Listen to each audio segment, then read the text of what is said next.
I'm Commander Shepard, and this is my favorite podcast on the Citadel.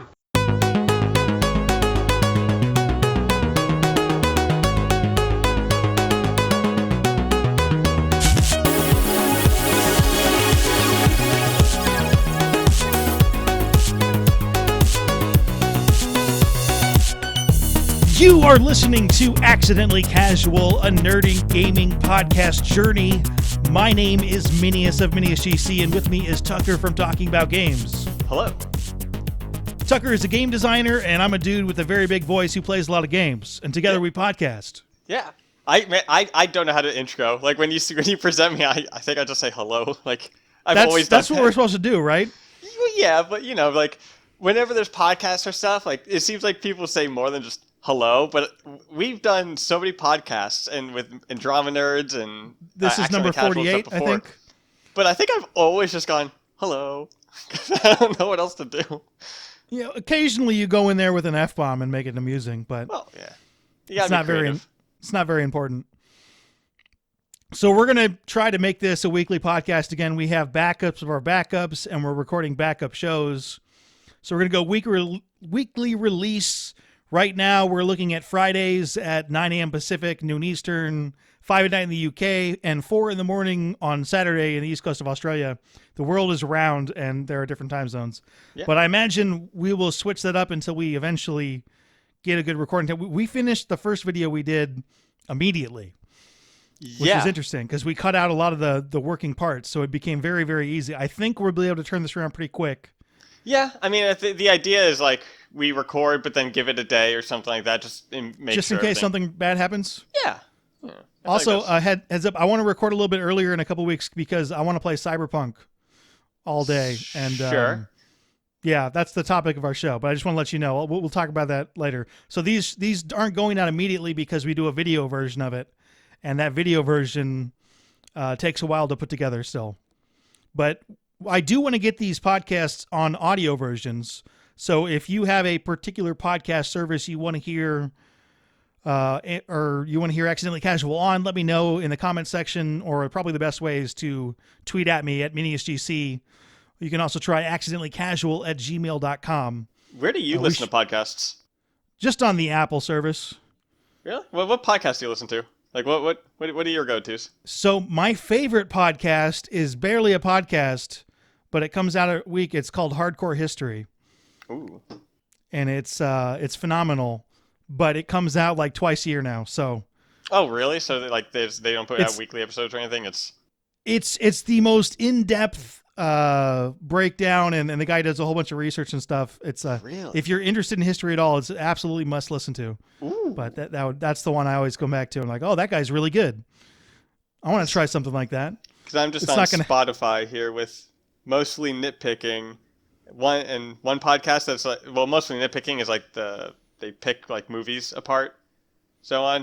One that's mythology, that's literally just a person reading mythology stories from all different pantheons. There's like Cuchulainn from Celtic, Amaterasu, or however you pronounce that, from Amaterasu. Japanese. Yeah, from Japanese. There's Thoth. I'm pretty sure we both Egyptian. Got that wrong, actually, now that I think about it. I don't know.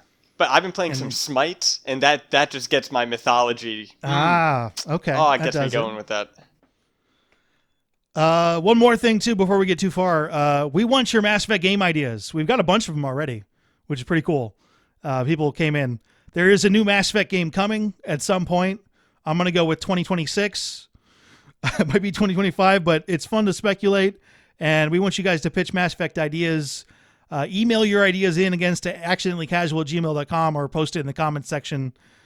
Try to keep it under 250 words if you can, because I imagine you could go on for a while, and we can.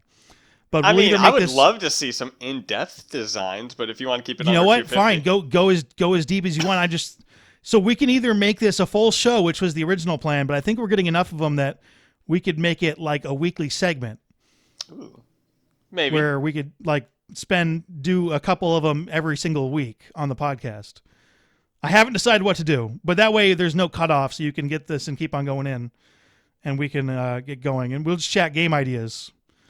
Yeah. So if there's a couple that are similar to each other, we can put them right next to each other and then discuss that in depth, you and I. Anyway, comment section. Let us know. Yeah. Also, we're doing this thing by email. Is email no longer cool, man? I know it's not cool, but Well, hold on.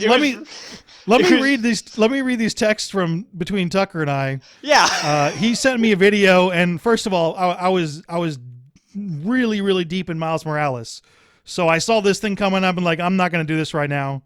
He sent me a thing. I did a thing. Send me an email link reminder. Gross. Is this 2013? And I went, holy shit, man. Yeah, because so we talk on Discord. I had to convince you to download the app for it, but which I didn't have at that point. But there are numerous ways that you could save a video. Like I sent it to you as a text, and I don't know if I'm guessing you have YouTube on your phone. I don't know if you're using a flip phone at this point. But no, I don't like watching videos on my phone. I like to blow them all the way up. That could be fair, but you can still hit like the save later on that video. But I totally could have. You also could have said like, oh, send it to me on Twitter or through Discord or something. But you said send it to me through an email. I was like, okay, Grandma. But I only communicate via text now, and that's not something we can do for this podcast. Do we need to set something else up for Accidentally Casual? No, email is fine because like that is the best way for people to reach out like that. But when you're telling someone to like, oh yeah, send me an email about the YouTube video, I had like flashbacks to those forward jokes from your uncle kind of thing of like. Okay, I never did any of that stuff, so. No, my email is pretty clean and not full of crap, which I'm sure most people's full of crap. Oh, mine is junk. Yeah, so that would not work for most people. And you're like, 2013? I'm like, 2013 just happened. I'm like, wait a minute. No, it didn't. Nah, we're 2020. 2013 was a while ago. Yeah. 2013, by the way, came out 7 years ago? Mass Effect 3, right? No, didn't Mass Effect 3 was come out in 2013? 2012. Oh, was it? I know, man. Because 2007 was Mass Effect 1. Mass Effect 2 was... 2010, I believe. March 2012. Mass Effect 3, by the way, the very last game I waited in line for. What was the last? The last one I think I waited in line for was the Master Chief Collection, which was also Assassin's Creed Unity coming out at the same time, but let's forget about that game. But funny enough, when I was waiting outside for Mass Effect, or the Master Chief Collection, that's when I got my job at Follower, because I was one of the losers that got there at like 4 in the morning or 5 in the morning. And so I was the first person in line, and one of the other people that came up in line was one of the head writers for one of the head script writers. And so I just started talking with him, and that's how I ended up getting my job at Follower. So yeah, the reason I don't wait in line anymore is because I buy everything digital. Oh, so yeah. There's no more enjoyment in waiting in lines. Like, I waited in line for the Xbox One console when it came out, and there was, like, no one waiting for the midnight. Like, that's just not a thing anymore. And it's kind of understandable with digital distribution. I mean... Yeah, well, you can't digitally distribute a console yet. Well, yeah, but... And I would have bought the new consoles digitally if I could. If you get one of those, like, 3D printers that prints you a console. Stadia... It's coming soon. I still don't get streaming games. That's not... Well, I worked on Stadia. That's what I did at Bungie. I was working on I was working on Shadowkeep DLC as well as the Stadia port, to which my gamer tag on Stadia is literally just Tucker.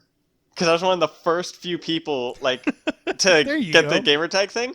That is I'm so proud of that. Of just having the gamer tag Tucker on Stadia. But Stadia is a pretty cool concept. It had a lot of issues with latency. I don't think everyone's internet is ready for that. That is part of the issue. Something that is fun is Microsoft is also trying something similar called xCloud, which is going to be part of Game Pass Ultimate. If you have Game Pass Ultimate... You sound like a Microsoft employee, dude. I can be enthusiastic, and I know how to sell that enthusiasm. I'm pretty decent at that. I do know that. But that's going to be part of Game Pass Ultimate is xCloud, which is going to be some Game Pass games. I don't know specifically which ones. I think it's starting out with Microsoft IPs, but going to expand out to others. But it'll be the same kind of thing of you stream the games to either your console or your phone or your Samsung fridge or whatever. and just be Well, able to. we'll have to see how at some point that's really going to work. Yeah. I know Amazon's been trying to do stuff like that, and there's Well, that was MMO. Google Stadia. That's what. No, Amazon's also announced something. Oh. Yeah, but, Amazon is getting into gaming. And Amazon has the largest collection of cloud computers and processing in the world. Yeah. Because they were one of the first, and they're a specific MMO coming up called New World, where it's supposed to be an action combat MMO, which may or may not work based off the cloud computing. So I'm curious to see how that works. But anyway, we got really sidetracked. I mean, that'll be out here in Seattle where I am, because Amazon's out. Man, so Amazon is out here in Seattle, and we have a part in the city called Bezos's Balls. And Wait, is that a slang for it, or is it actually called that? Well, there are these two big glass domes that have, like... They're part of the Amazon building. Like I don't know exactly the part of Amazon they are, but they are part of the higher up of some managers and things like that. But it has like a botanical garden in it, and it's really cool looking. But it's these two big glass dome balls in Seattle, and the nickname for them are Bezos's Balls. It's not Bezos? I think it's Bezos. Jeff Bezos. I should know this because I'm actually significantly financially invested in Amazon, but I don't. But I'll send you a picture of Bezos' balls. Because that they sounds fantastic. Thank you for sending me pictures of balls. Yes. I mean, a lot of shit in Seattle's pretty cool. The library is pretty cool out here, too. Seattle's a cool city. I can see the library from my apartment, and it's just an oddly shaped glass building. It's like 11 floors, and I walk by it, and it's like... I get excited when I visit that library, because having fun is never hard when you got your library card. Wow. That sounds like 1967. That was Arthur. Thank you. Seattle is my second favorite city that I don't live in. I like it. But it's got its problems, but I like it. I'm sure it's got its problems. You're living away from dangerous areas. Oh, no. I just No, you seem to find trouble. You're really good at it. Yeah. And you say something, and I'm like, wow, how does all this shit happen to you? And you're just one of those guys that finds things. It's just a casual thing of like, hey, this happened. And you're like, what? It's like, yeah. Here's a picture. Like, God damn it. All right, so this is going to be titled Cyberpunk, because we haven't even started talking Cyberpunk yet. Yeah. So that game was like announced in 2004 or something like that with that way ago. It wasn't, you're exaggerating a little bit, but not really. It was 7 years ago when it got announced. It was 2013 actually when it got announced. And it had that one woman that looked like a necromorph from Dead Space. Like with her arms just because hanging she had the mantis arms coming out. Yeah. To which I actually, I watched Dead Space has movies. And I watched one of them recently, and it was downright terrifying. It was like animated, like it looked kind of like an anime one, but it was terrifying. I think it was called Downfall. Oof! It takes place between the events of, or it takes place before the events of the first movie. Oof! Oh, it was a good movie. All right. Anyway, the reason we're doing this is because it's supposed to launch in a couple weeks. Yeah, December. And it may or may not launch in a couple weeks. Nah, it's got to at this point. You sure? I mean, it has. At some point, they just have to go really, really troll everyone. I mean, I think they've already passed out like early copies of it, so like it's got to happen at this point. When was the original launch date? It was March, right? I don't know of what year. March of this what year? It was this year. It was also supposed to be November 19th. Yeah, that was the most recent delay. But it got delayed with that.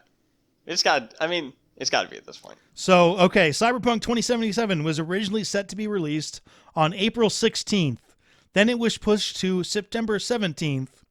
And of what year? Hold up. This is 2020. Oh, so this is all 2020, but this is perfectly 2020 stuff. So it was originally set to be released on April 16th, then it was pushed back to September 17th, then November 19th, and now it's at December 10th.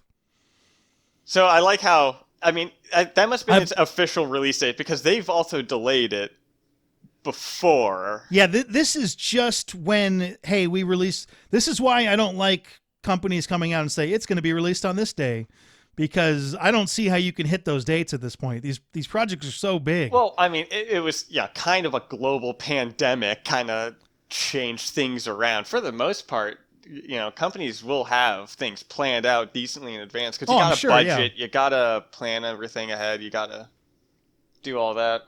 The spin we're kind of looking at this is we're going to compare this game to Mass Effect, because I get asked frequently, what games do you want, or what game should I play if I like Mass Effect? And Mass Effect's such a unique game that there aren't a lot like it, and this is one that could be. Yeah. But the first parallel is, if this is a Mass Effect game being put out by EA, do they just throw this game out on April 16th anyway? This isn't EA. I know, but I'm just saying if it was. I don't. I mean, if it was EA, then it'd probably have been in the same path as Anthem or something like that, where it would have been released for publishers to make people money and make happy, and fix down the road. Which is why you don't see a game delayed this often, because it's kind of bonkers. That's part of the advantage of being their own publisher. Cause I guess, yeah, they publish their own games, right? A fairly large independent. Almost every single major game is backed by a big-time company. So there's huge financial overtones for all this stuff. Well, Bungie was recently its own but Bungie's jumped in. I think thing for it. More and more companies are going to try that. It's not going to be easy, because you're going to have competition from really, really, really rich dudes. Yeah, well, that's part of, like, they are trying to break up the monopolies themselves, and it's like, that's an uphill battle. So definitely is.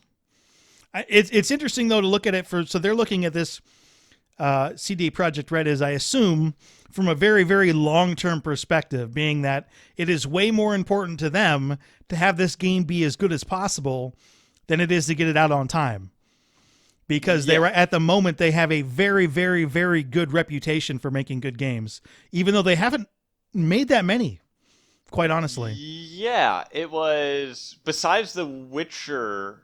I would say, I mean, there are people who really like that Gwent game, which is still a Witcher game, that's basically. Witcher.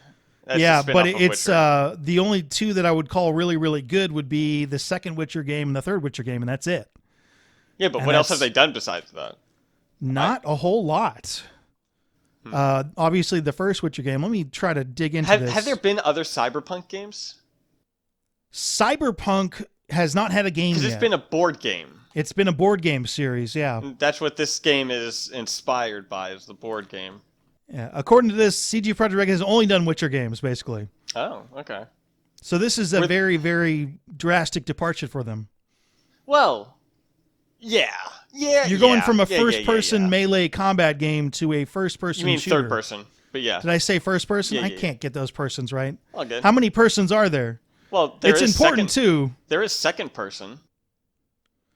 Is there? That's a fake thing. No, it's not. Second person is you. Is essentially you are doing X. Instead, first person is I. Third person is John. Second person I see what is you're you. saying by that, but in the writing sense. And I think. Are there any games that are actually second person though? I feel like if there are, it would be some of the story games, like maybe What Remains of Edith Finch might be. I suppose when we're looking at it more from a camera angle, there's only first and third, and second is kind of imaginary, which is how I'm looking at it. So first person is direct eye view. Yeah. You can't see your body unless you look down at your toes, and even then, sometimes you can't see your body. And third person, you are behind the character that you're controlling, which is how a lot of games are. Well, then there's also 2D cameras of like side scrollers, flat scrolling, and top down. I love top-down games. They don't make those anymore because no one else likes them. Well, no, they still do. There's some new ones coming out. It's just, they aren't as popular because my favorite arcade shooter developer flat out said we're not going to make arcade shooter games anymore because they don't sell at all. I went like, no. Yeah, I went out and messed. This is Housemarque. They're coming out with a somewhat inspired game, and I met some of those guys at one of the game conventions, and they thought I was weird because I liked their game way too much. Well, makes sense. Yeah, and I kept on going back and playing it. Anyway, so this is probably the most anticipated game in a while. Yeah, Cyberpunk, which means it's not going to live up to the hype, which is unfortunate. Can it? Is that even possible? It's not going to. It's like Half-Life 3, that will never live up to the hype. Which you're working on, by the way, right? Always. But yeah, it's not going to live up to the hype. of it. Just it is so overhyped because people got excited for it, and it now has some of like a cult following of that stuff. But it's going to be a great game, but it's not going to live up to the hype of it. Yeah, I think you should look around. If it's a 9 out of 10 game, that'd be pretty solid. Yeah, and it's like enjoyable. If someone gives this a 7 out of 10 or an 8 out of 10, I feel like that could be. It's like, hey, that's not as bad. But if someone gives it a 7 out of 10, the internet's going to skewer them because it can get like that. Yeah, we'll it can see. really get like that. Yeah, well, the internet's fun. It's a fun place. It is. You're on it, technically. Well, yeah. We're talking on it. So anyway, I've billed this, and this is what we're going to discuss first, as the most Mass Effect-like game other than Mass Effect. And I don't think that's actually true, but let's look at why. And we mentioned, Mass Effect being the very specific game. The things that people like about Mass Effect most we both have a lot of experience talking about Mass Effect and with Mass Effect fans. One, it's the conversation system. Yeah. That's the biggest thing that stands out. The second one is it's the amount of decisions you can make. You have control the over amount of characters altering decisions, I guess. Yeah. I mean, obviously, like decisions with consequences. And there are fewer of those than you think, but it feels like you got a lot of control. Yeah, and I was watching some of the gameplay for Cyberpunk, and it does make me wonder how much is a fake kind of choice system. Like that one gameplay where they were getting the robot drone, and they were I don't want to talk too much about the spoiler stuff in there. So if someone hasn't seen that, well, I don't know. I know what you're saying. You just say the mission where you have different ways to get to something. Yeah, and they said, hey, we're going to go about peaceful. We're going to try to do this in a peaceful way, and it still ended up with a gunfight. It's like, well, is it actually possible for us to do it peacefully, or will there always be a fuck up? You can sneak past it. Well, okay, because that's what someone did, yeah. Because there are some games that do that, like The Walking Dead, the Telltale one was kind of famous with that, where a lot of your choices don't really change much, actually. Which is very, very hard to do in a game.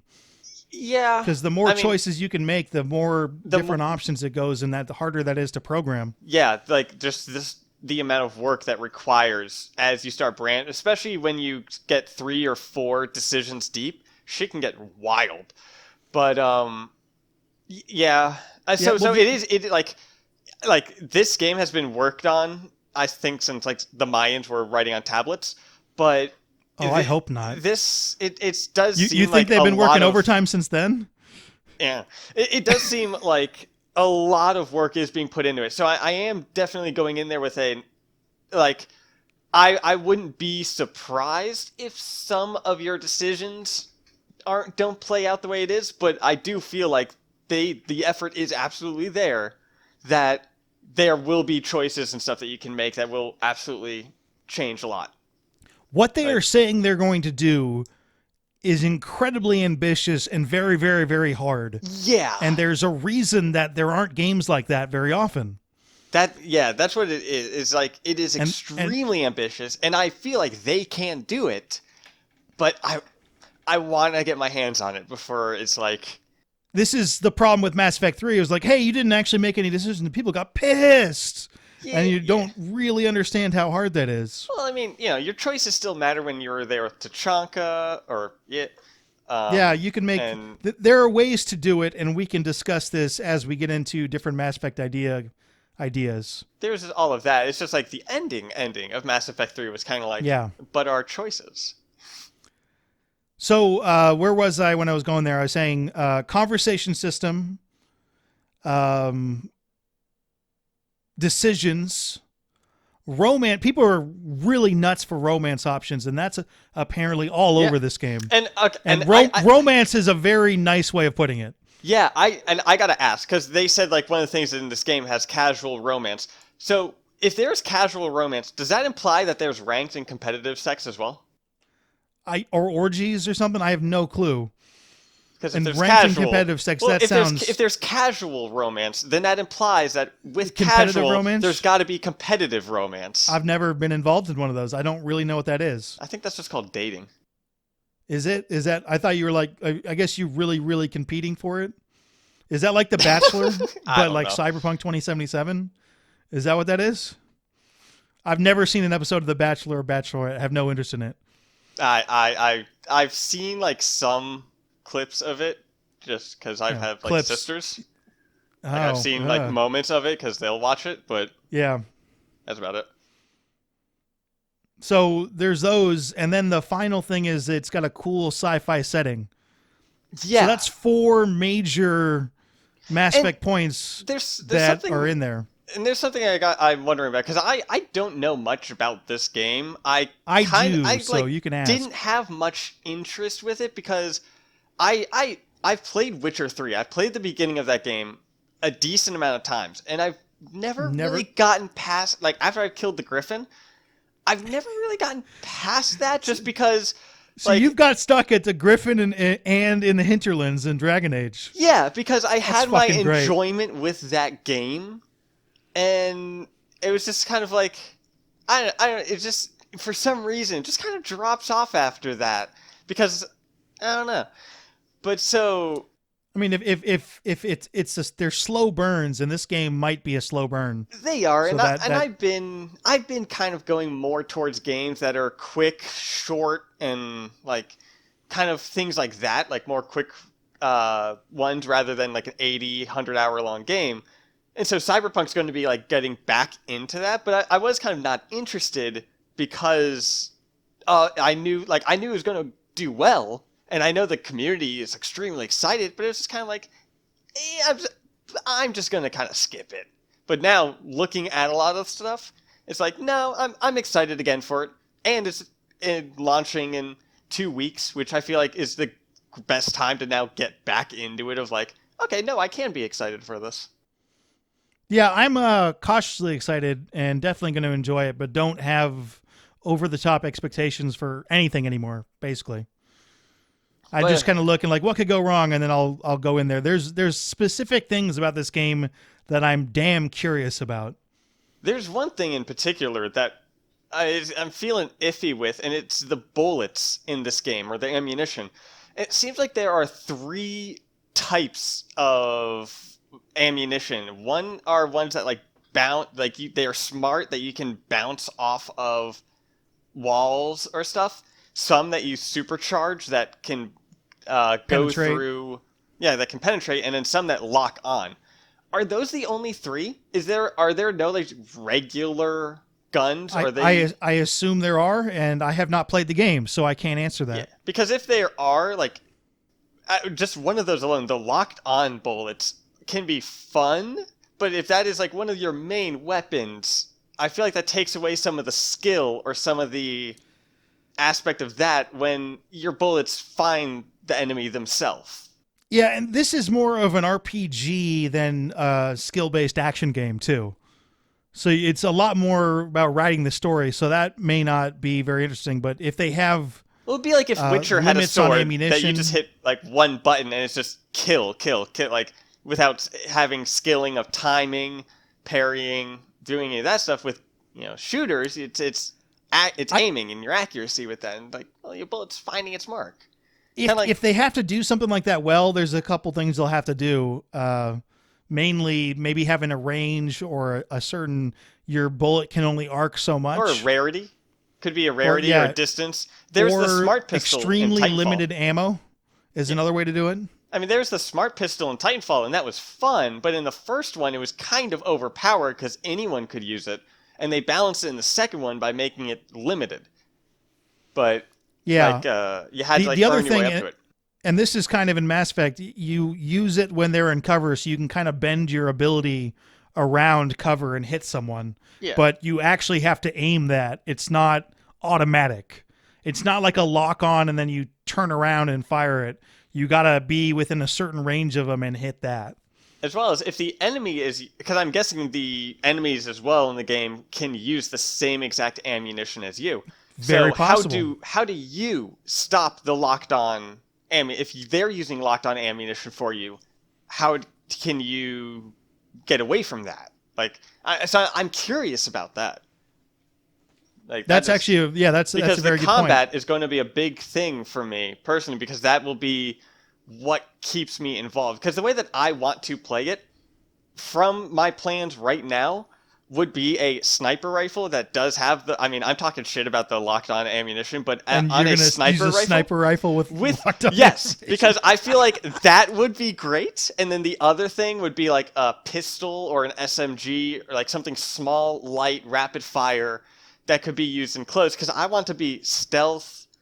That can take people out like long range with a sniper or move in close with a pistol. Like I want to be Thane. Is how I'll probably go that play and shotgun, and try to sneak in close and then blow people up. So which is how I like playing all that stuff. Very interested with the combat, and that's why I'm also interested, because it seems like a lot of stuff. Like there were stuff where they showed coming guns blazing and going in stealth, and I do like that. There's a lot of that. Like that will be fun. Yeah, we'll have to see the options. One of the things they said is there is a way to go through the game without killing anyone. I don't think that's true. But I'm going to find out, and that's one of my playthroughs. We'll try to do that. There's a decent amount of games that you could beat without killing someone. You just have to... But not huge. Like, yeah, it's not common. Well, you have to be specifically going for that. Like, Dishonored has a you specifically have to be trying to not kill people. Like, that's not a thing that can just casually happen. You have to... I will not kill a single person. Same thing with that one game everybody absolutely lose their mind over. Metal Gear Solid, man. No.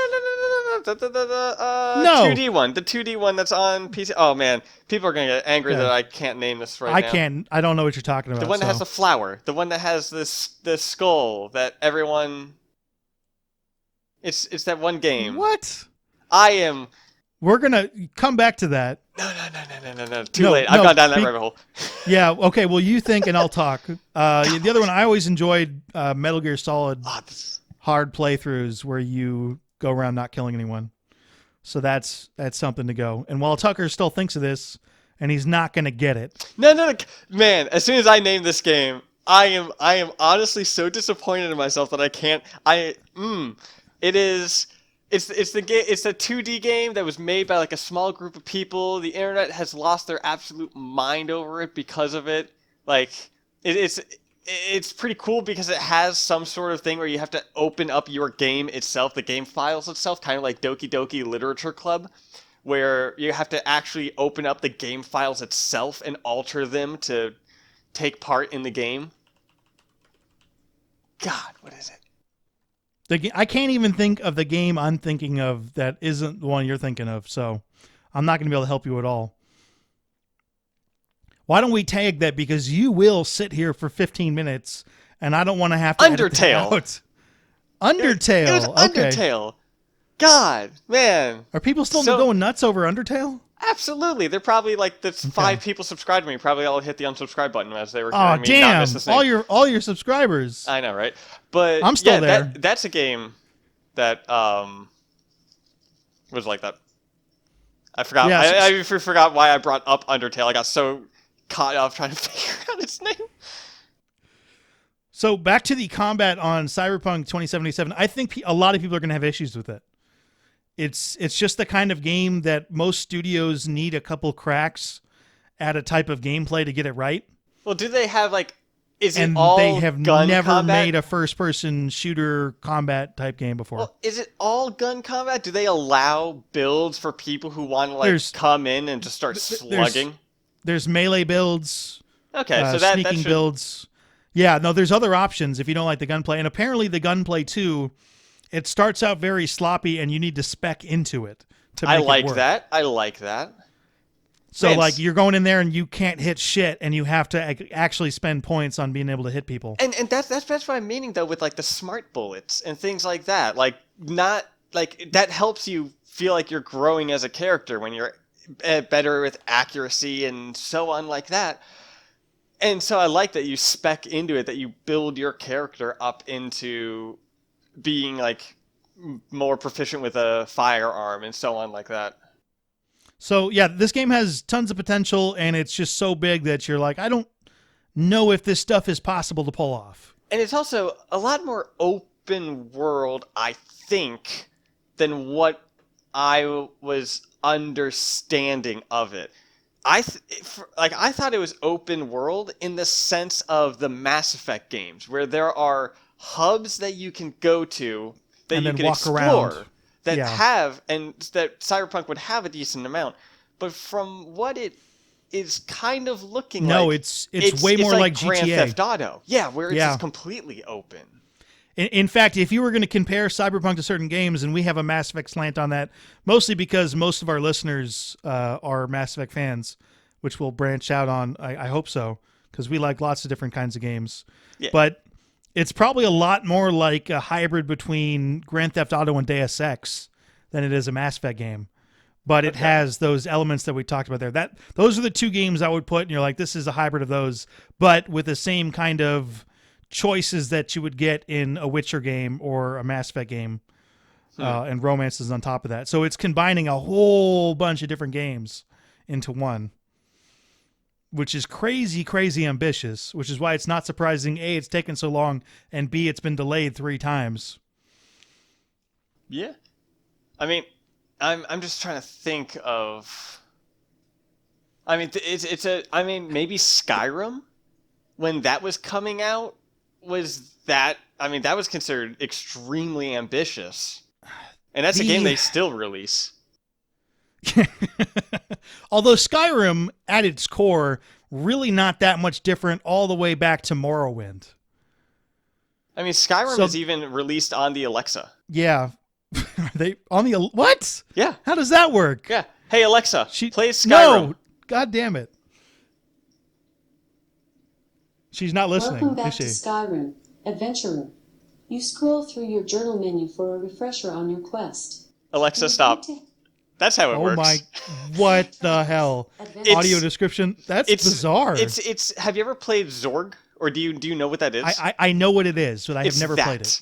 It's like a text-based adventure. Yeah, where it's like you've come across a abandoned cabin as you're climbing up the mountain to face the dragon. I don't fucking know. What do you want to do? And it's like, okay, open the door. Okay, inside the door, or you open the door and there's this inside. Okay, take this, so on. You talk and it will reply in the manner of in certain ways that it's scripted. And there's a whole trailer for it. It has Keenan from Key and Peele.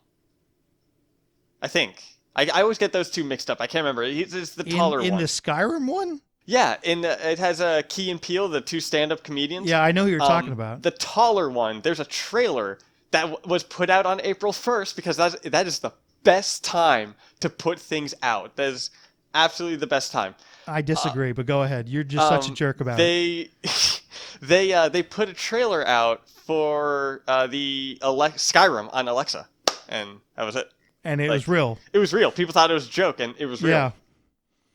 Okay, my point being there is that Bethesda had a number of cracks on that kind of game. Still do. And well, they may still go. I guess they have to now that they got a huge cast infusion. But CD Projekt Red has not done this kind of first-person shooter type or first-person experience, so it's gonna be choppy. It's gonna be choppy. Talking about Bethesda, does Cyberpunk have any inside microtransactions, any payments like that? Do we know of? They said no. Saying no and actually having it be no are different things. Well, them saying no, CD Projekt Red themselves saying no, that gives me faith with it because. If EA was saying it, well, we've seen their past. But CD Projekt Red, again, has such good faith in the gaming community that them saying no gives me a bit of faith of I trust them because of I don't think Witcher had any it had DLC and stuff, but well, how does Gwent work? Do you know anything about I could not get into Gwent. I like card games and stuff, and Gwent just didn't jive with me. So because I know Hearthstone and other card-based games they're free to play and they're exclusively microtransaction based, right? But that it's a card-based game. That's what they are in nature. That's just what they are. but Yeah, CD Projekt Red does insist that there are no microtransactions for Cyberpunk 2077. there will be free DLC and paid DLC from what I've heard. So there will be expansions, my guess, kind of like Witcher's Blood and Wine. Which is one of the best games I've ever played. I've heard fantastic things about it. But that was a paid DLC, and then they'll probably have free upgrade DLCs and a multiplayer coming. Yeah, that's what I was going to get into. The multiplayer probably will have microtransactions. Probably. They might be aesthetic. I'm actually slightly worried about the multiplayer Why? for different reasons. The biggest reason is probably not going to happen, but it could. So GTA came out with GTA 5, 15 years ago? Oh, you're thinking about GTA Online. They're never going to make another GTA game. They don't need to. I mean, they are. It's all microtransactions. I don't believe that. Hey, actually, a thing I just read about that, GTA Online is about to become its own separate entity from Grand Theft Auto itself. That's Red Dead Redemption. Oh, is it? I thought it was Yeah. GTA Online. Oh, okay. No, it's okay. Red Dead Redemption. But that's, what you're thinking. Basically, they don't need to put it out because they put out their big playgrounds. And my assumption is that the multiplayer version of Cyberpunk 2077 will be a lot like GTA Online. I mean, that'd be cool. It'd be fun. Like, It'll depend on how they do it. I would love if Cyberpunk makes up for a lot of the things that I wish GTA Online did. Like, I wish GTA Online gave me more options with, like, customizing my apartment or things like that. That my character didn't look like they had their blood drained in the morning. They also fixed that. I haven't played it in a while, but a lot of the new items they got in there, and they're all pay to purchase items basically because you can't earn currency very fast. Yeah, it's also like if you get into GTA Online, then there's one kid on a bike that flies with locked on, like it's gotten with missiles. Yeah, there's because GTA has to outdo itself each time. That's the thing, and that's why there is going to be a GTA 6 because they have to hit the reset button with this. They have to be like, we've gotten so far with GTA Online that they have to reset it and bring it back to some normalcy to expand on it again to allow that, as well as GTA 6 will just allow them to expand the map, the locations, the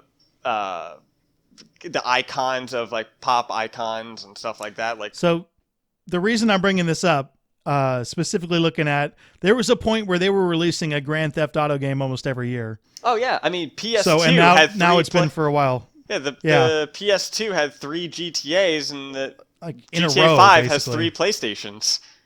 Yeah, it's nuts. Anyway, so this is a really obscure thing I'm most interested in looking at Cyberpunk. They went over the facial animations for the games, and apparently you're going to be able to hear the audio and have it be fully animated for like 12 different languages. So obviously you can't sit there and facially capture all of that, which has been done in recent games, and in my opinion has really put the hand animated facial animations to shame. Especially the best example is looking at Mass Effect Andromeda's animations. Oof. And you compare that to, and they had to do that with like programming and artificial. It's just really hard to make look real, especially compared to all the facial capture animations. So I want to see how they do with that, because they have a whole program and they type in the script and then they shift things to say, how the mouth's moving depending on the language. So I want to see if that works. Computers doing absolute bonkers thing. Yeah, it is almost, I guess it's only 3 years later, but it's still updated technology, and they had to have seen that this doesn't always work.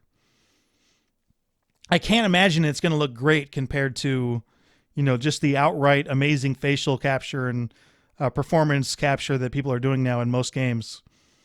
But it's impossible to do if you have the amount of dialogue they have and you're going to do it in 12 different languages. That's just ridiculously expensive. You'll never make that money back. Never.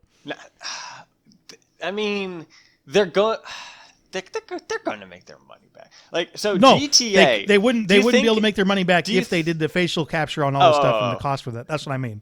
So GTA 5 has the record for making like they sold $1 billion million in 3 days. Yeah, It was $1 billion in 2 days. They sold. I thought it was 2. Okay, It was 800 million. I think 800 million on first day, and it was $1 billion by the second day. Fastest selling entertainment thing of any that's like been sold of that.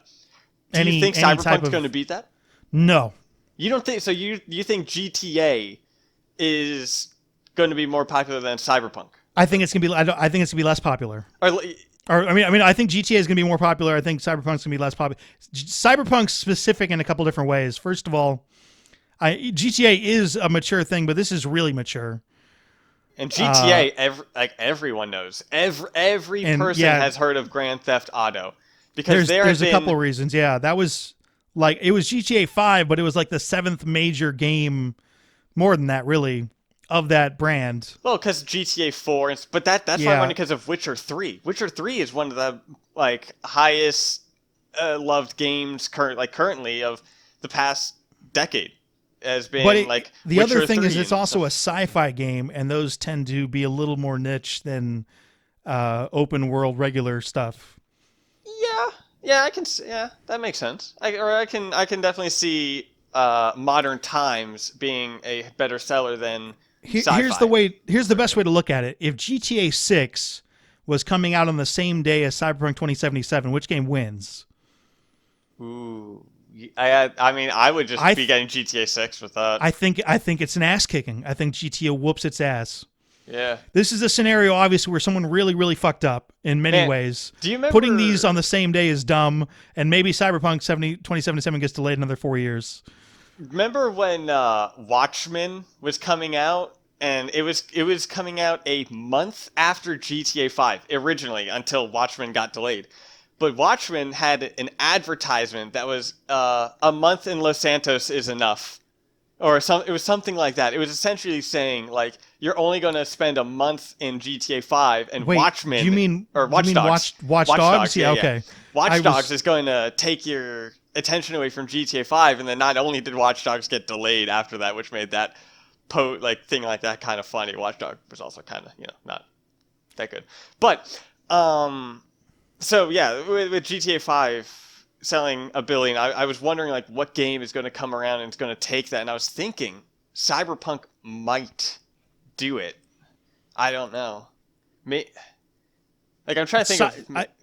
At some point, some game will do it. I think you're right. It could have a chance, but it's going to have I'd be immense stunned. sales. At least this year, Cyberpunk's going to be the biggest selling game of this year. Absolutely no It'd be bizarre if it wasn't. I mean, the other contender is Cold War, Black Ops Cold War, which I heard isn't doing that well, which is a shame because Modern Warfare was phenomenal. That campaign for Modern Warfare 2019, there's a difficulty where you can play it on the hardest difficulty with no HUD at all, so it is just like the game in its crisp, clear graphics and everything like that, and you're playing through the game on the hardest difficulty where you getting shot once kills you. Oh, that was such a great way to play that campaign. That mission Safe House where you clear through a house, killing only 11 people, but that level in itself is so tense. There's no music that plays in the background. The design for it is beautiful. You encounter people that you don't know if they're hostile or not, but you can still accidentally kill a non-hostile person and not fail the mission. You just get you fucked up, you killed a civilian, but the mission it's great. It's so tense. So here's an admission and another admission. I've never played a Call of Duty game, ever. Fair. First-person shooter games. I'm also considering buying my first Call of Duty games, and that's Black Ops. Because I've absolutely... You should do I've Modern absolutely Warfare. fallen in love. No, the reason why I've absolutely fallen in love with a DualSense controller. I almost don't want to play anything on it. I love not just the rumble function, but the adaptive triggers. And Modern apparently Warfare, I think, they has did. That too. The Cold War one, they apparently did a fantastic job with it, and so that's why I want to test that out. And that's the only reason. If you like Black Ops, then I would 100%. I'm not a first-person shooter guy. I'm really but not. You like stories. Yeah, I guess so, but I first-person games generally turn me off.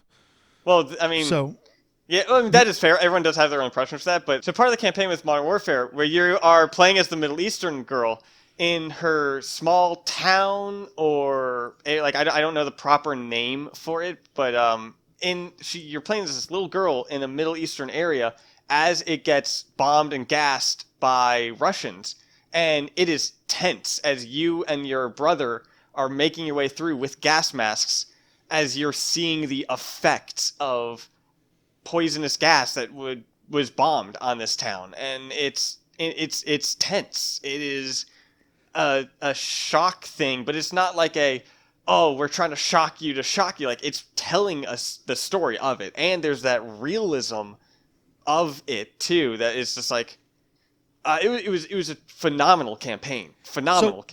In order to play a first-person shooter, it really, really, really needs something else for it, which is why Cyberpunk qualifies, because it's a hardcore RPG, or it needs to have RPG mechanics or something like that. I don't know if a general war story is going to be good enough. Fair.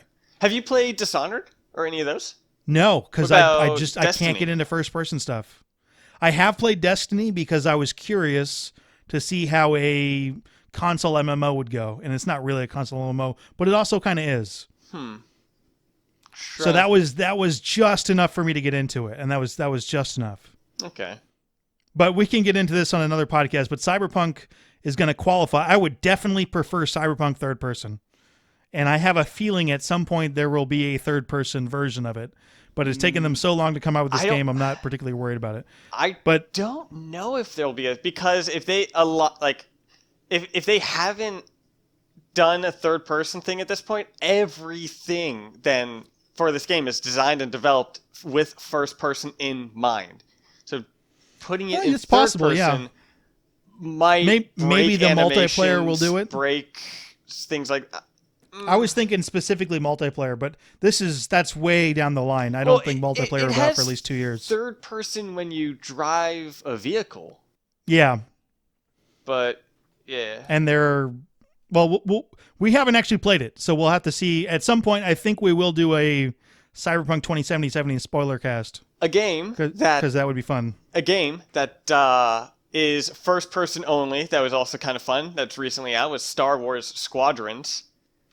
It's kind of cool. It's a pilot TIE fighter kind of one that you're. I thought about wanting to play that, but I didn't like the way it was. I mean, it makes sense that it's first person, but well, if you have EA access, you got 10 hours of free demo right there. Yeah, I don't. Which you're care enough to do because I got so many games I want to play. All right, but it's kind of cool. It's got if I'm using the term correctly, a diegetic menu system where the cockpit itself is the menu. Where that sounds interesting. You instead of something on the HUD saying how fast you're going, you actually have a meter that grows and shrinks as you are raising the throttle.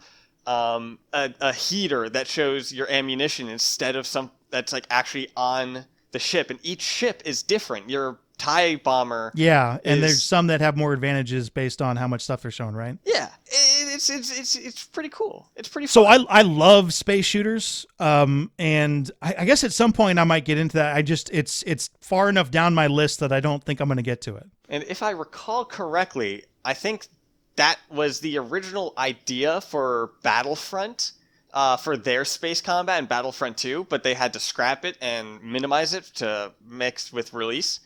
And they just packaged it as its own game with Star Wars Squadrons. Which is also why it's $40, not $60, because it's kind of a small. That was okay. Yeah, that makes more sense. Game. But it was fun. It's a fun kind of game that I'll hop in every once in a while with some friends. So Anthony Alexander wrote into accidentallycasual@gmail.com. Ooh. He wants to know, how many playthroughs do we plan on doing in Cyberpunk 2077? As many as it requires to get all the achievements is my goal, because I'm one of those. Oh, losers. You're going to do that? I'm one of those losers. But there's going to be one playthrough, and I'm going to try to get as many achievements, just try to stick it with one playthrough as much as I can, and then create a second, maybe a third, to do scrap-ups, whatever's needed. So here's... Sometimes if it's a game, I'll play it repeatedly, but it's going to depend on exactly how long it is. also what the endgame content is. Like, Yeah. how much, like, I don't when think the there is game in-game ends- content, but maybe Well, it'd be more just cleaning up stories around the city, right? well, yeah, like, Skyrim, for example. When I finished the main story for Skyrim, there's still the entire world to go explore and continue doing your own thing. The story, like, I feel like the main story of Cyberpunk is going to be good. It's going to be a good story. It's going to be fun. It's going to do all that, cool things. But I feel like the game itself is the world of Cyberpunk and what you do and the choices you make in the world, and the story is a part of that. And when the story is done, the story is done. There's going to be more stuff to do based on the world that you have shaped throughout your playthrough. So my two favorite parts of Witcher 3 were side quests. That I've were heard not that they had mandatory to the phenomenal story. side quests. And you're like, and I was like, I'll just follow this side quest because I'm going to screw around, and it ended up being fantastic. Yeah, there's like a Just joke fantastic. about trying to find a woman's iron cat skillet that ended up being a phenomenal 5-hour storyline or something. I don't know. So there's a couple more things that Anthony points out. The first thing is that the QA lead said that he's still playing his first playthrough, and he's put in over 175 hours and it's not done. Yeah, well, I mean, Skyrim, technically, you could be on your first keep on playthrough going. for Yeah. Skyrim and be 800 hours in. And do all the side. They have different stuff. I don't think it'll take you that long. He's probably taking his time, and he's obviously doing absolutely. QA. And from some other things I've heard is you can end the campaign not at any point, but you can do something that ends the main story then and there rather than some other parts that you may have gotten if you make other choices. Okay. Yeah, we're definitely going to do a spoiler cast 2 months from now, probably. It's going to take our time to do it. It'd be interesting to look at from a decision-making game because there are enough crossovers to look at this versus Mass Effect 3 and Mass Effect Andromeda and where storytelling, decision, sci-fi games can go, which is our number one crossover with each other. Yeah. I think this also might be one of the first games. I didn't even do this with Mass Effect much, but this might be one of the first games where I actually care with the character creator, where I'm actually going to have some fun with it. You cared with the Mass Effect character creator? Not really. I just tried and I'm like, Shepherd. this is not going to work, and then I went default. There are some people that have a field day with it, and more power to y'all. I just default shepherd it, but you can. And I might have some fun with this one because I'm not too keen on the way the standard characters look, kind of how they are already. Are they actually standard characters, or they just one of the defaults? Well, that's what I meant, the default, because I'm going to play as a female in it. I'm just not I'm not too keen specifically on her hair, how it's long on one side, shaved on the other. Me personally, I'm just not a fan of that fashion. I'm sure that's changeable. Yeah. So and I'm thinking well, if I'm going to change the hair, I may as well. So yeah, you can do lots of stuff that you can blur the genders, which is pretty cool. It's very Cyberpunk too. I want to make an extremely Irish person. I want to make it super confusing. Extremely Irish. Okay. Yes. I want it to be super, super confusing. Well, we can get into this going forward. Anyway, if you're interested in Cyberpunk or have future questions, you can hit us up at accidentallycasual@gmail.com or check it out in the comments section. And we may set up something else because apparently email is old. When you play these type of games, how immersive do you try to get with them? It depends on the game, but I got so immersive I went ahead and read a bunch of backstory stuff. Oof. So I didn't want to read about anything about the characters that were in it, although I got some of that, but I wanted to know, for instance, there is about, do the math, there's almost 80 years of history up to 2077, probably more than that. For instance, the city itself was founded in 1994, which already happened. Yeah, so Cyberpunk is an alternate. It's an alternate future. But it's not what we are going to look like in 2077.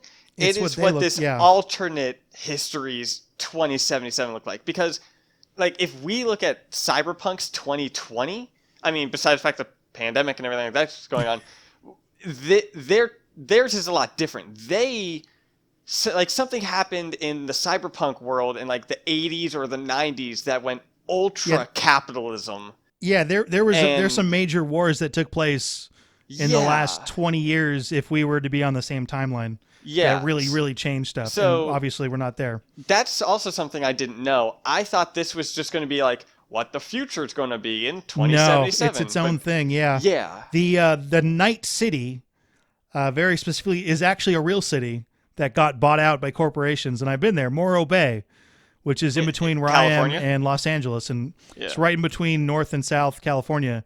And apparently there was a Californian Civil War, and they're right on the border, so there might be some stuff there. The one thing, and this is somewhat of a spoiler thing, so you can skip ahead a minute, but I believe they'll tell you right away. Apparently, it is believed that Johnny Silverhand, the Keanu Reeves character, nuked Night City in the 2020s. Yeah, Flat out nuked that's it. like right. I mean, he's supposed to be dead or anything, which Yeah, he's not and- dead. And he's in your head, so that's a He's little weird. not And dead.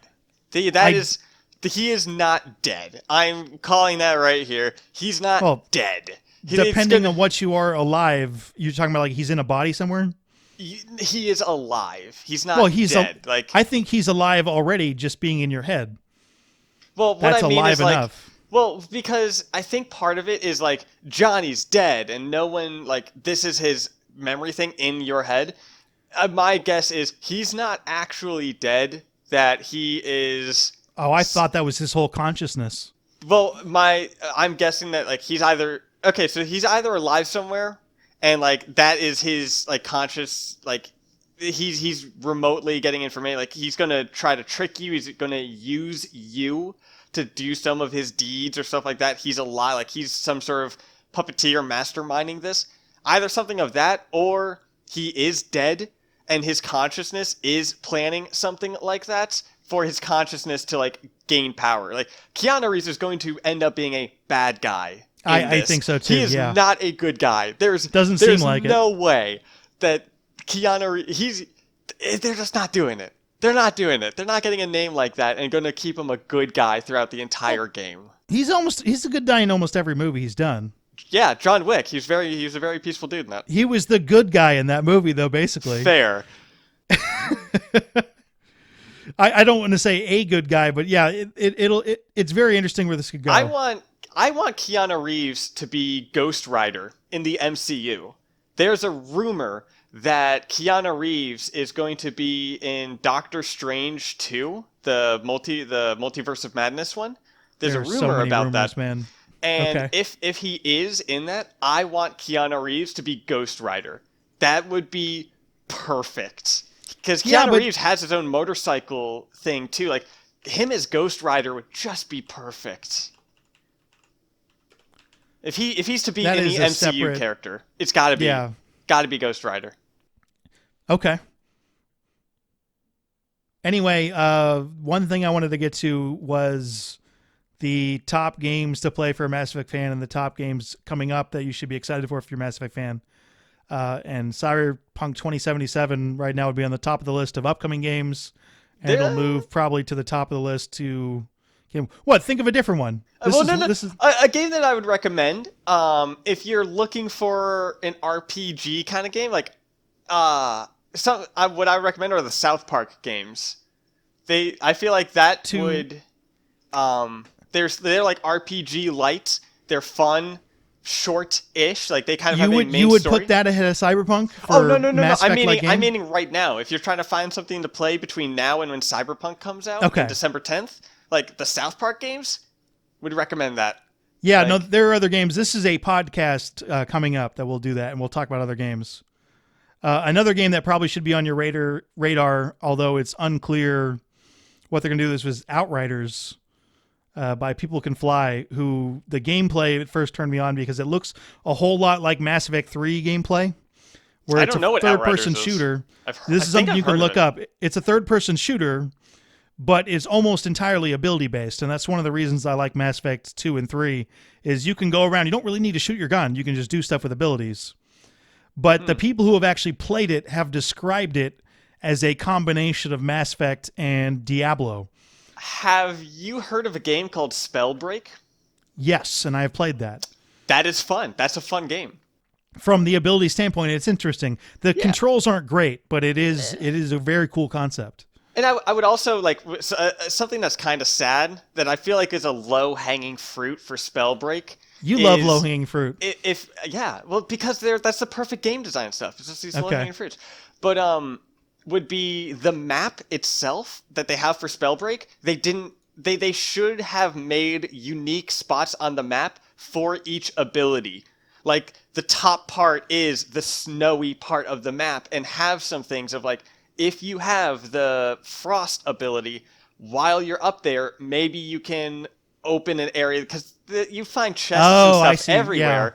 But if you have a frozen thing, you could freeze some water so you and your team could get access up to some other higher You could create level like crates. an ice bridge or something Yeah, like and that. then like the rock area has some stone that like Where you- can that you only can be break. broken by a stone breaker or those are lightning very place interesting has- ideas that I'm sure no one Yeah, who's that- listening to this knows what you're talking about. That would have been fantastic because, like, you know, It still part of could the be part added, of the man. oh, absolutely, and that is my hope with it is when they create a new map or something. I don't know if they have or haven't. I don't know much about the community. By the way, they're adding story DLC, Hot, but So, which is unprecedented for what's the that honestly, kind of that game. game lends itself so perfectly to a story.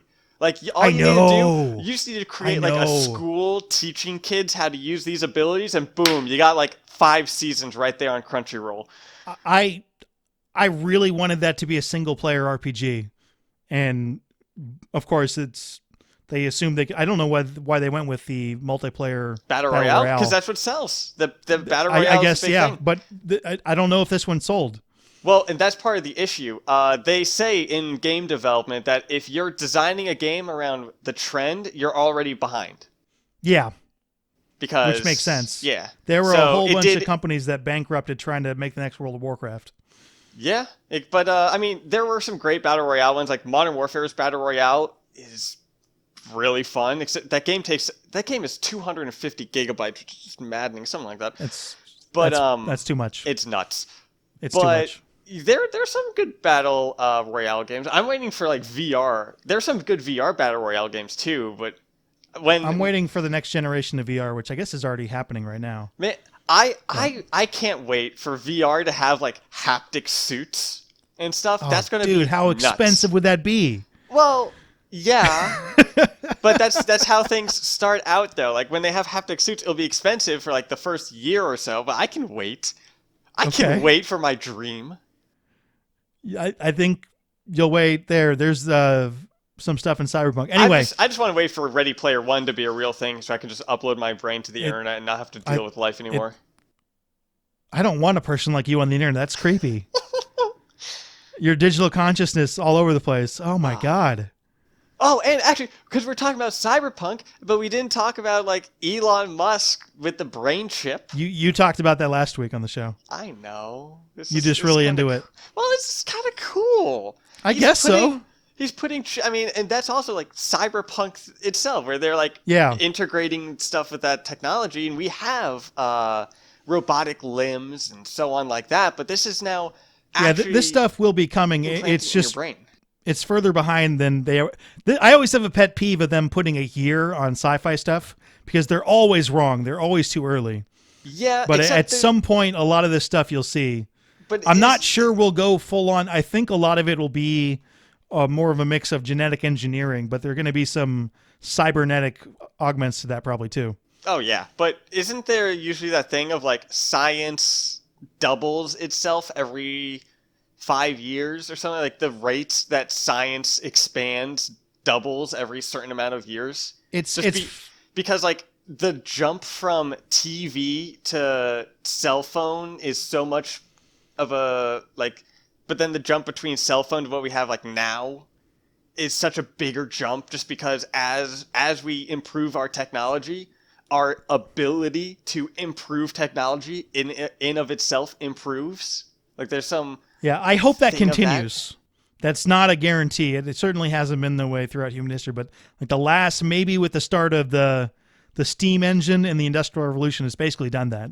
Well, there were wars going on, and nothing is a better motivator for improving your technology than a war. Humans will become extremely inventive when we try to find ways to kill each other. This is, by the way, that's the entire purpose of Cyberpunk 2077. All that stuff came from wars.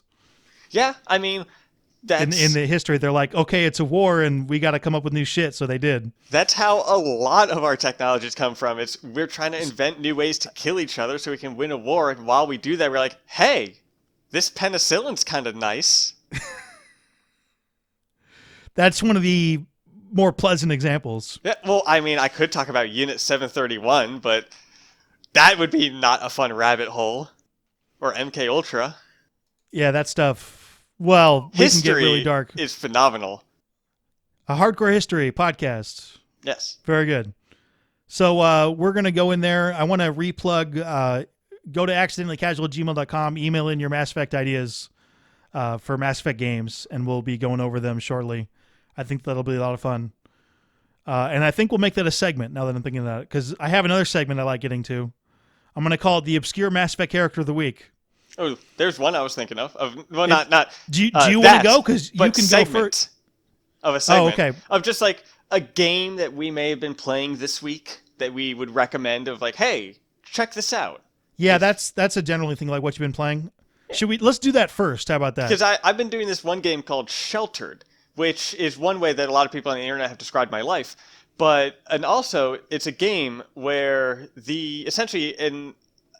from my understanding, some sort of apocalypse has happened, but not like man-made, just climate change, shit went bad. You're living in a bunker, and it's 2D, kind of like Fallout Shelter, but you're in control of a family in a similar way of This War Is Mine, where you are very much in control of their individual actions, and you feed them, bathe them, do all that kind of stuff. You keep them alive in this post-apocalyptic world, and you just try to survive for as long as you can. And it's on Game Preview on Xbox, or I think it's on Game Pass now, actually, officially, like on Game Pass. That's an older game, isn't it? 2017, 2018. But it's fun. It's a simple one. Once you kind of get the hang of it, you can get your people to survive pretty well. Like, I'm on day 280 for my group, but a few families had to die before I actually understood how the game went and was like, oh, learn the mechanics of it. Yeah. Yeah, but it was fun. And it's also a game that I will start at 8 o'clock and I'll look at my phone and it's 3 in the morning and I go, oh shit. I love games like that. Yeah. Because it's just, the days just go on, and it's like a city builder or something like that, where you're like, oh, I'm just going to get the material to build a bed, and I build the bed. Oh, these people, I need to catch food and stuff for the people, so I need to get traps out there, and I almost have enough so I'll send out a group, and I can't quit now. I have a group that's searching a location. I want to see what they find. It's one of those games. So that's. I'm finding you have a much broader range of games. We'll have to get into this. It's because of achievements. I just recently broke 175,000 gamer score, and a lot of playing those games to get achievements has broadened. I have pre-planned some games to talk about of like what game I recommend or what game I've been doing for the week, of just unique games that I'm trying to focus on Game Pass, but games that the people may not have tried, may not have heard of, and might be like, hey, this is kind of interesting. I'll give it a try. Tucker's Game of the Week, new segment. Yeah. So Sheltered is the one I was doing. If you're a Spider-Man fan, you're going to have to play Spider-Man Miles Morales, but you probably already knew that, so. Ooh, you're going with a popular one. I always go with I love major AAA games. I just love them. Yeah, well, I mean, hey, there's a reason. I mean, they are the big ones. I love certain indie games. If you're looking at another indie game that might be fun to check out, Star Renegades, which is a turn-based combat RPG. The combat system is great. The aesthetic is really great. A lot of it can plug right into Mass Effect. The soundtrack is phenomenal. It's a little sloppy in cases, but that one is a lot of fun. Just came out on consoles, too. Okay. So it was on PC then before that? It was on PC. Came out a couple months ago on PC. Just got to consoles right now, basically. just punch in the soundtrack and you're like, this is an awesome soundtrack. Okay. So, and then you look at the aesthetic, but the turn-based combat is really, really good. It's got that difficulty level that's high, and every single turn you could fail, but you got to chip away at the enemy. It's fantastic. So is it turn-based like XCOM or something like that, or? No, it's turn-based like really old school RPGs like Final Fantasy. Ah, okay. But okay. it's specifically about stopping an enemy's attack each round. It's round-based. It's a little bit innovative, done by a small team. It's definitely on the list of games that I would recommend if you like sci-fi type games. Sprawling sci-fi universe. It's a little bit of a roguelike, but that part doesn't work. I won't get into it too much, but the aesthetic is it's fun diving in. So if you're insistent on an indie game. Well, I was just like, whatever you'd recommend of.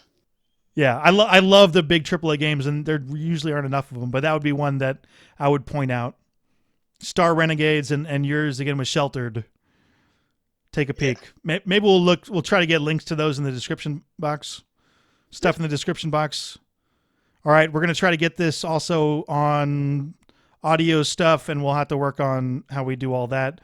My Mass Effect Obscure Character of the Week, which you will not be able to guess and you will not remember. I'm hoping to get a character that you will remember who they were, but may not remember their name. That obscure. Conrad Werner, everyone remembers because he's that popular.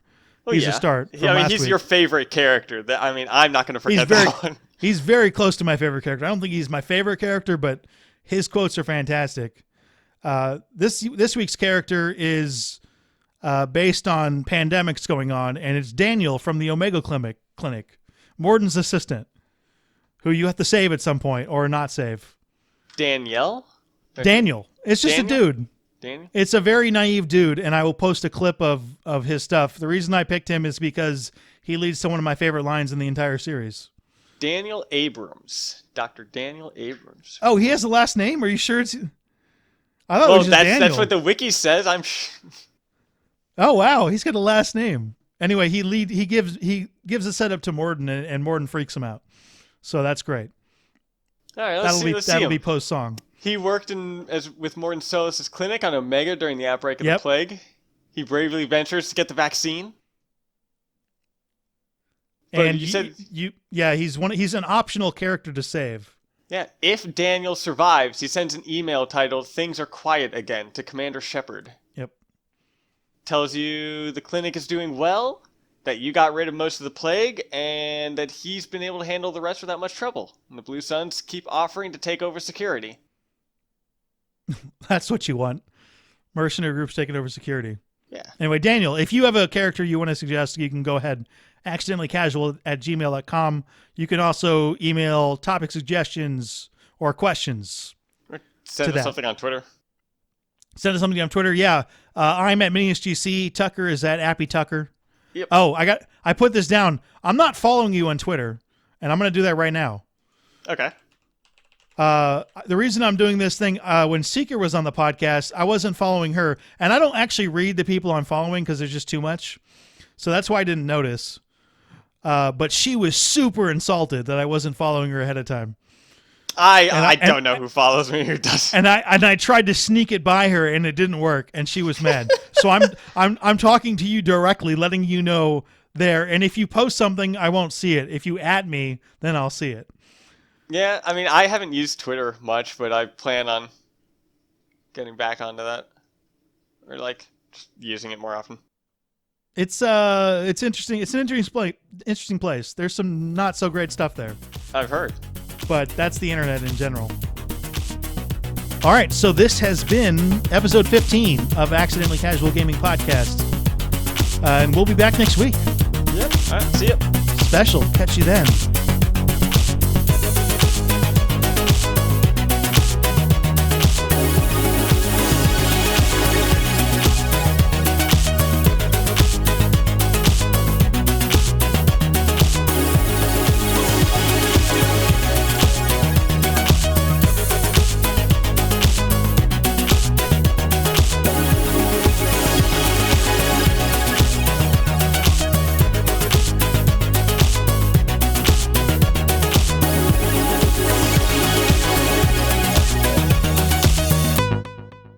Well done, Shepard. Thank you. And thank you from me as well. Those Batarians would have killed me. For a second there, I thought you were going to shoot them even after they let me go. I made a promise to spare them if they let you go. I honor my promises. Merciful of you. Risky. Would have killed them myself. Professor, how can you say that? You're a doctor. You believe in helping people. Lots of ways to help people. Sometimes heal patients, sometimes execute dangerous people. Either way helps. Go check on the patients. Lots of work to do. Think about what I said. Good kid, bit naive. He'll learn. Letting him take over the clinic. Should be able to handle it now that Vorja are gone.